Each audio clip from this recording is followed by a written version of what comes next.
Bismillahirrahmanirrahim. Assalamualaikum warahmatullahi wabarakatuh.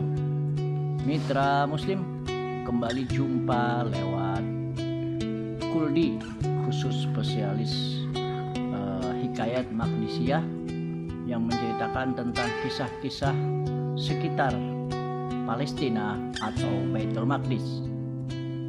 Episode kali ini saya coba mengambil dari salah seorang sultan yang ke-34 atau ke-33, yaitu Sultan Ottoman yang bernama Abdul Hamid II. Abdul Hamid II merupakan kesultanan di periode Ottoman pada periode tahun 1800-an. Artinya kalau kita tahu periode Ottoman itu kesultanannya mencapai 36 raja atau sultan, dari sejak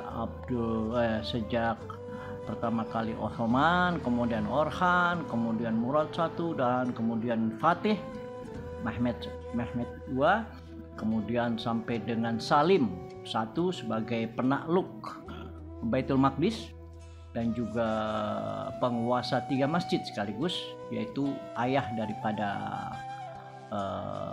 putranya yang bernama Sulaiman Al-Qanuni. Kali ini juga masih dengan Sultan Ottoman Turki, yaitu Abdul Hamid II. Apa kaitan Abdul Hamid atau Sultan Abdul Hamid II dengan Baitul Maqdis? Peristiwanya sebenarnya begini. Ketika kerajaan Ottoman atau Khilafah Utsmaniyah hampir runtuh, maka Sultan Abdul Hamid adalah orang yang betul-betul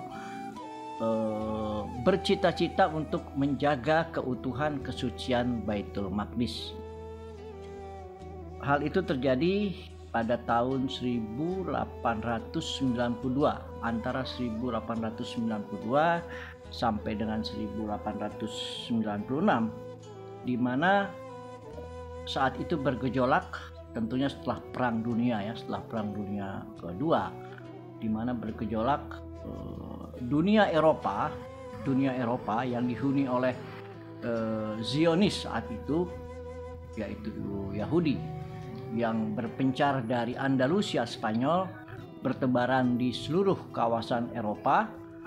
Kemudian ada revolusi yang diciptakan oleh bangsa Arab, Persatuan Arab yang dipimpin oleh Syarif Hussein.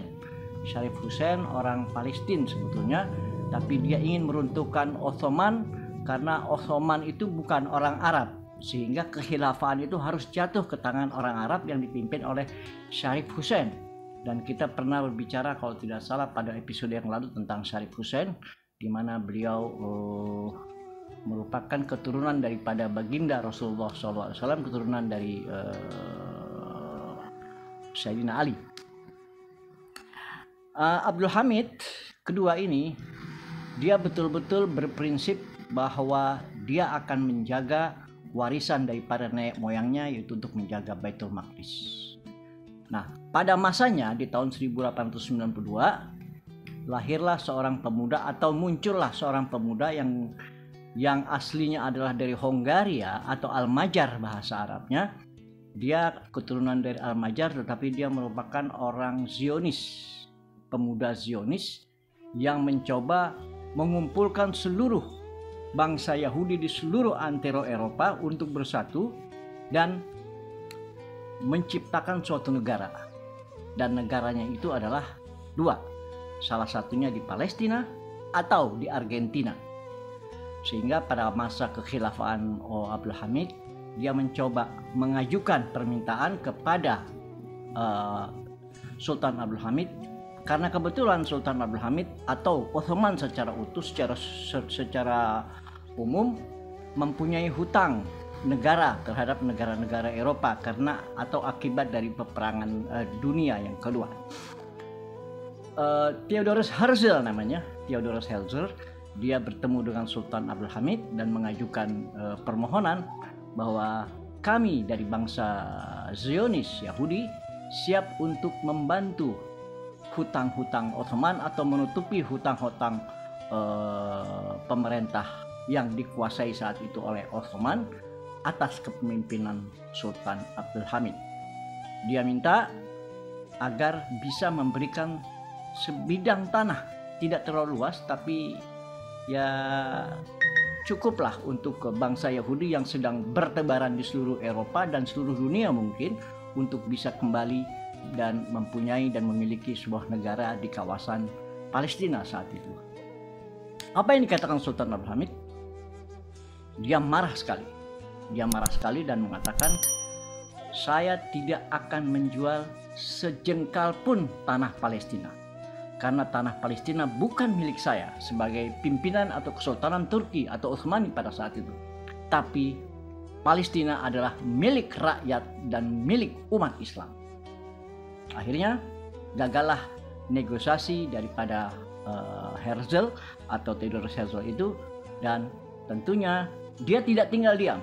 Dia terus berusaha melakukan muktamar-muktamar, pertemuan-pertemuan di Prancis, di Swiss, kemudian yang terakhir melakukan pertemuan dengan seluruh bangsa Yahudi atau Zionis yang berada di Inggris untuk bagaimana caranya bangsa Yahudi yang bertebaran di seluruh dunia dapat memiliki sebidang tanah, dan targetnya itu bukan Argentina lagi, tetapi targetnya itu adalah di Palestina. Oleh karena itu, pada tahun 1948 Israel kan merdeka. Itu tidak lain adalah atas jasa-jasa Prancis dan Inggris yang dikomandai oleh Sykes dan Picot. Sykes orang Inggris, Picot orang Prancis. Mereka berduet dan membagi tanah-tanah bangsa Arab terpecah-pecah sehingga terjadilah negara Palestina, negara Syria, negara Lebanon dan seterusnya. Itu adalah hasil daripada bangsa Yahudi. Mitra Muslim, bukan sampai di situ saja. Akhirnya pada perjalanannya Theodor Herzl ini wafat pada tahun 1904 sebelum hancurnya Ottoman. Karena Ottoman di zaman Sultan sudah mulai bisa dikatakan ar-rajulul marid, seorang laki-laki yang sakit, sehingga goncangan revolusi dilakukan baik dari luar maupun dari dalam. Dari dalam adalah dari bangsa Arab yang mencoba untuk meruntuhkan kekuatan Ottoman, dan akhirnya runtuhlah kejatuhan daripada khilafah Utsmaniyah di tangan bangsa Yahudi dan revolusi Arab. Apa yang bisa kita lihat di sini? Kesimpulannya adalah hancurnya Islam pada saat di masa Ottoman tidak lain dan tidak bukan ikut campur tangan daripada bangsa Yahudi. Dari sejak zaman Nabi Musa sampai dengan zaman sekarang ini, bangsa Yahudi adalah mengacau pradunia pada zaman sekarang ini. Demikian mitra Muslim, sekilas tentang Sultan Abdul Hamid, seorang raja, seorang sultan dari Turki yang bukan warga negara Arab, tapi dia bersikukuh mempertahankan kesucian Baitul Maqdis dari tangan-tangan Zionis. Tapi apa daya, kemampuan manusia ada batasnya, dan Eropa yang dulunya tidak berarti apa-apa, mereka bersatu di bawah kepemimpinan Inggris dan Prancis bisa menaklukkan dan memecah belah negara-negara Arab, dan salah satunya adalah negara Palestina. Tapi ada satu hal yang menarik, bagaimana cintanya Sultan Abdul Hamid terhadap Baitul Maqdis atau Palestina.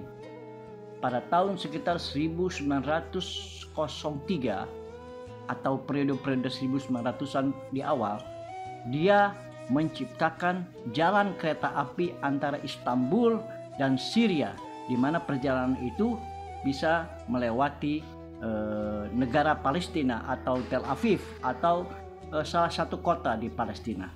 Itulah salah satu peninggalan daripada Khalifah atau Sultan Abdul Hamid yang menciptakan jalan kereta dari Madinah, persisnya di salah satu yang disebut stasiun Ambariyah. Kalau mitra muslim mungkin sering ke Madinah pasti akan melewati tempat tersebut, yaitu stasiun kereta Ambariyah menuju ke Damaskus. Itu adalah tidak lain bagaimana kecintaan Sultan Abdul Hamid II terhadap keutuhan dan kesatuan umat berislam atau umat Islam, terutama Baitul Maqdis.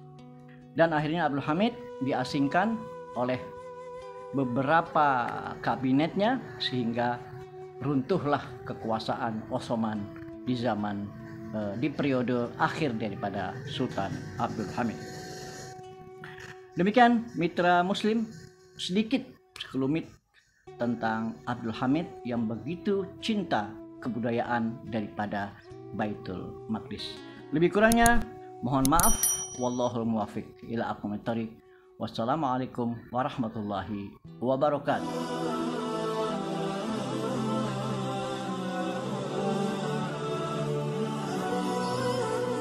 Assalamualaikum warahmatullahi wabarakatuh. Yang mau tahu tentang sejarah Islam, silahkan tonton di channel YouTube Puldi bersama Ustadz Hamdi. Oke, sekian dulu dari Komeng Sitara Mandi. Wassalamualaikum warahmatullahi wabarakatuh. Jangan lupa ditonton, like, and share, sama subscribe, ya, jangan lupa.